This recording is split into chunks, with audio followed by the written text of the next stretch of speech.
I ran into this last week. Here's what fixed it for me. If you're looking to stay updated on your Capital One transactions, enabling notifications is a great way to keep track. Here's how to do it step by step. Step 1. Log into your account. Open the Capital One app or website and log in using your credentials. This is the first step to access your account settings. Step 2. Navigate to account settings. Once logged in, find the account settings section. This is usually located in the menu or profile icon at the top right corner. Step 3. Select notifications. In account settings, the first section labeled notifications or alerts. This is where you can manage your notification preferences.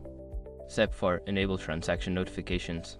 Find the option for transaction notifications and toggle it on.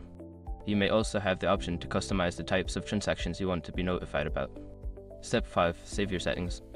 After enabling the notifications, make sure to save your changes. Look for a save button at the bottom of the screen to ensure your preferences are updated. Remember, if you don't see the notifications option, make sure your app is updated to the latest version. Happy banking!